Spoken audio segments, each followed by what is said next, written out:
ci lii la ñuy taxaw muy Idrissa Seck coow li nga xam ne am na fan yi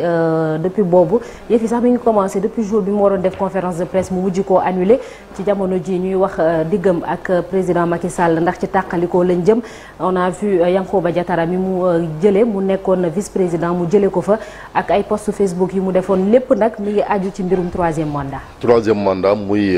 bu doon daal ab sëy moom mën na ne divorce imminent soxna naata muy acte yi nga xamante ni surtout moom Idrissa Seck mi ngi koy posé depuis quelque temps rappelé nga ci yenn mooy conférence de presse bi mu bëggoon a def le 23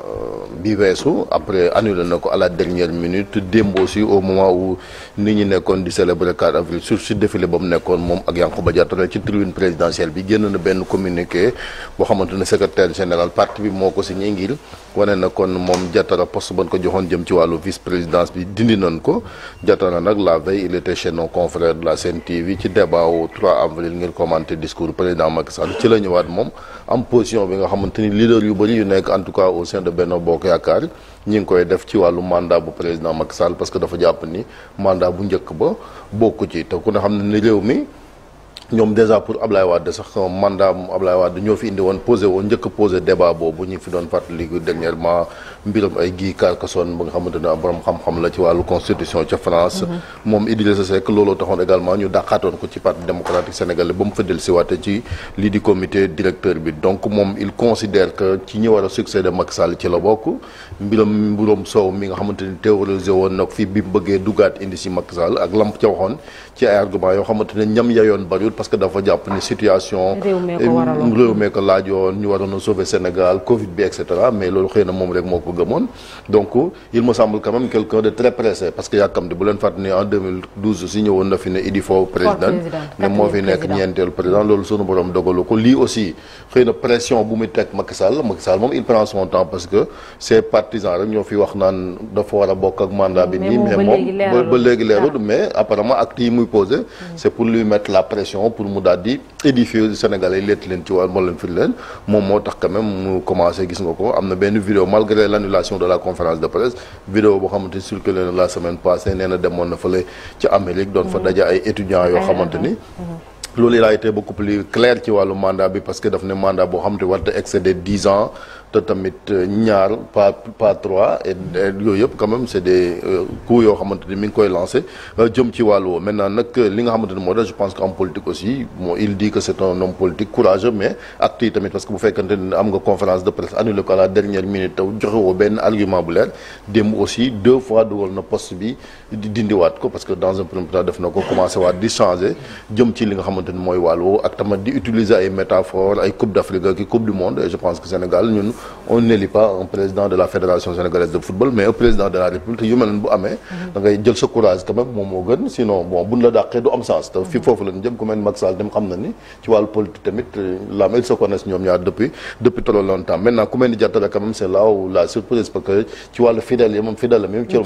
la bokk depuis ba tax na ba mu ñëwee rejoindre Benno Bokk Yaakaar daanaka ba ñuy tànn ay ministre bokk moom tànn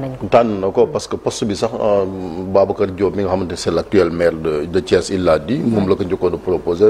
Babacar ne moom il préfère rester dans l'opposition après ci la ko jox ki nga xamante ne quand même mooy Diattara qui a été quand même son fidèle lieutenant maire yi Thiès booy Idrissa Seck daanaka li ñu ko nommé yëpp c'est Diattara qui était presque le maire parce que moo doon bi mu ko defee aussi conseil départemental à Thiès c'est Diattara qui était en tant que vice-président doon diriger li nga xamante mooy wàllu woowu ba mu fi amee jafe-jafe sax c'est anecdotique c'est Diattara avait créé benn mouvement bu tuddee woon fidèle si vous vous rappelez bien avant ñuy indi réew mi boobu mooy affaire chantier Thiès yi nga xamante ni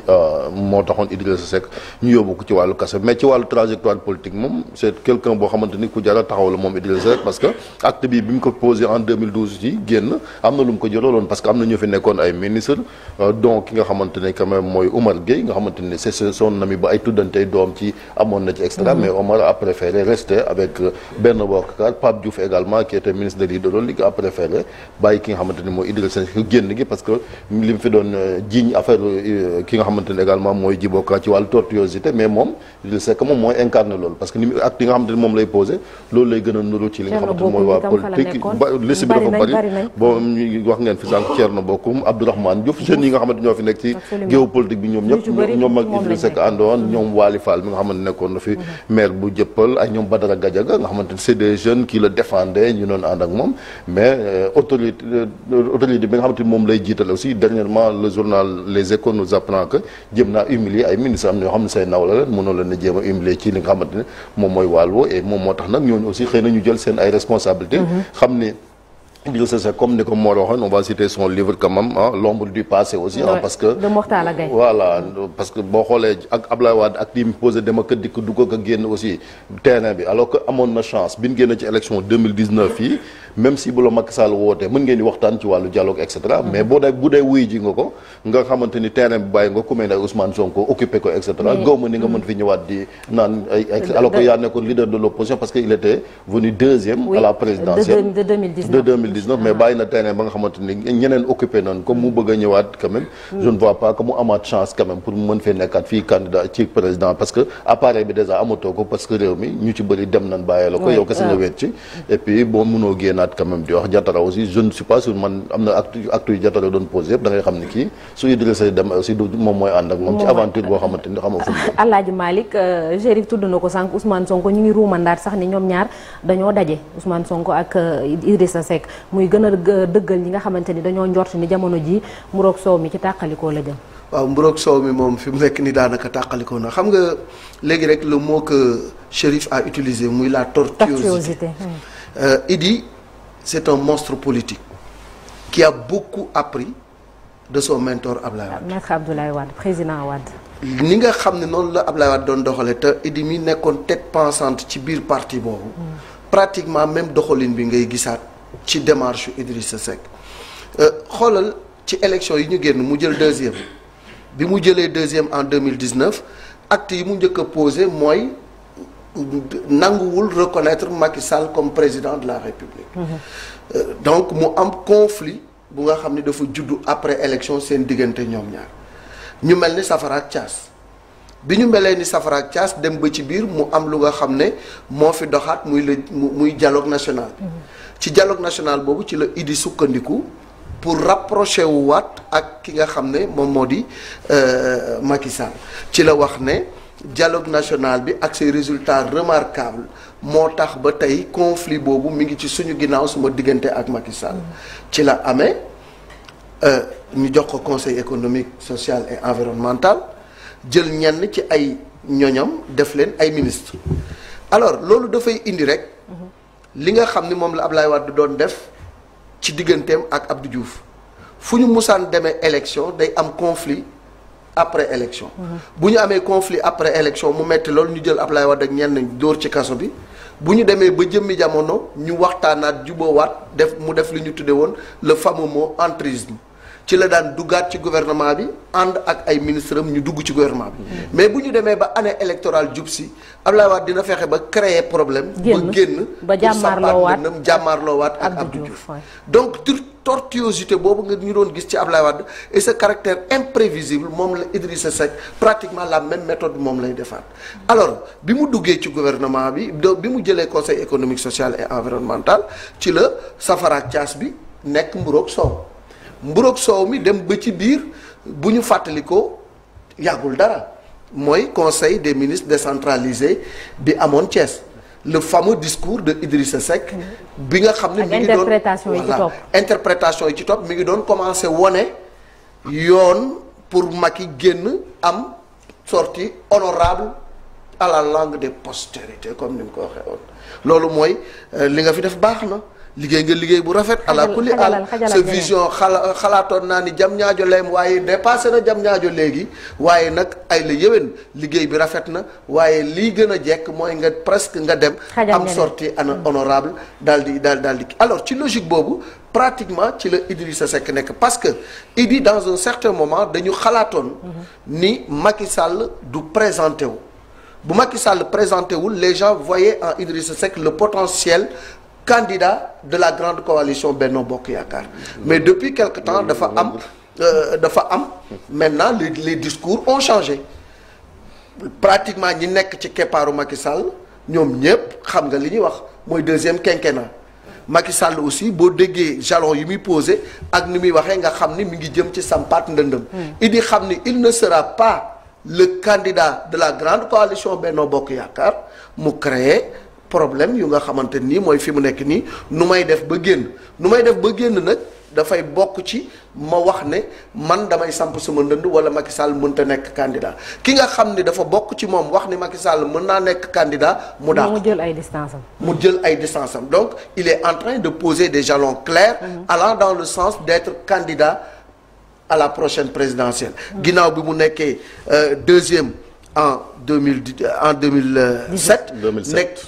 cinquième recul bu ngand en 2012 ñëwaat 2019 nekk deuxième Idi reste quand même un monstre politique et puis reste une personnalité remarquable de la politique sénégalaise maintenant élection yi nga xam ne moom lañ génn pour daaneele foofu muy législative yi dafa wane ni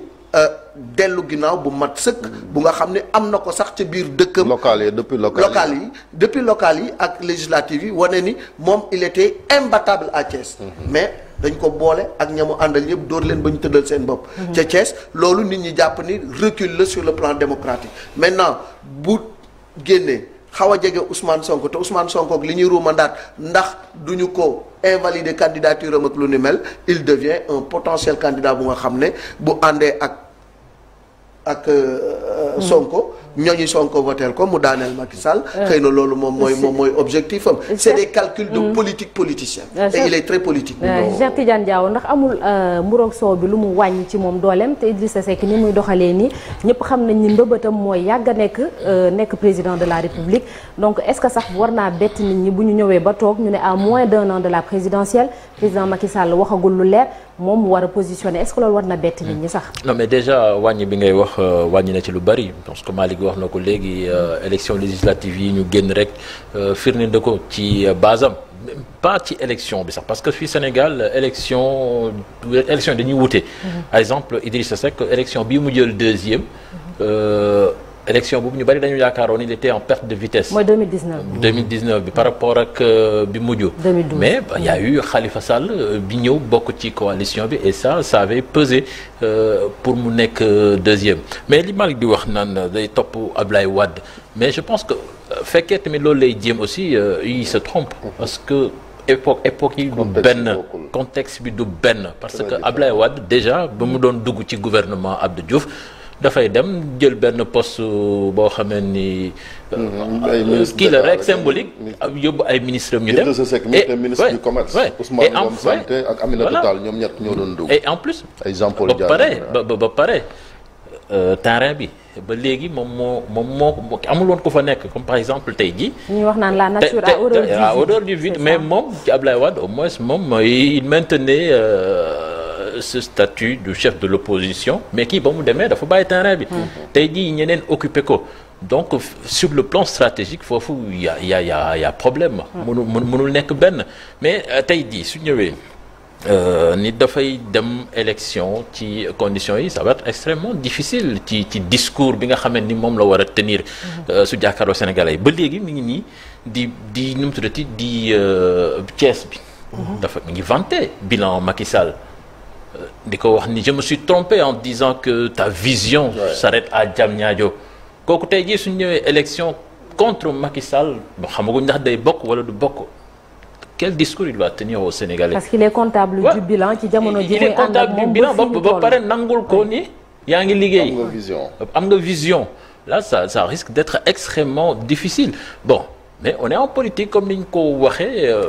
on sait pas aussi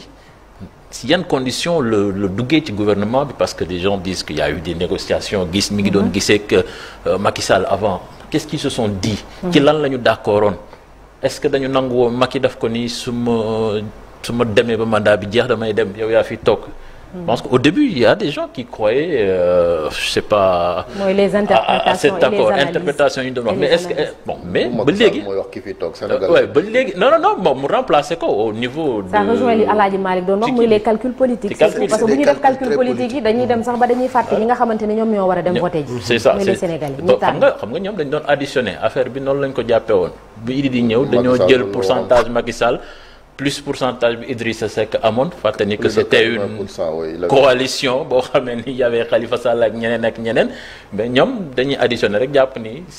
lii lay doon alors que c'est pas le cas. Et en plus aussi une dernière chose ci post Facebook bi quand il dit dans 4 ans je vous ramène la coupe du monde c'est dans 3 ans. c'est dans 3 ans motatul 4 ans. c'est en 2026. alors Ibou Diouf ndax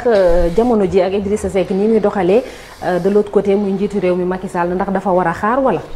waaw loolu bokk na ci li ma dégg ci yenn analyste politique yi parce que boo xoolee tey am na loo xamante ne ñoom ñi ñuy tudd ci jafe-jafe yi nii ñoom ñoo ko bokk maanaam ñoo bokk kër baay donc ñoom ñëpp c'est des produits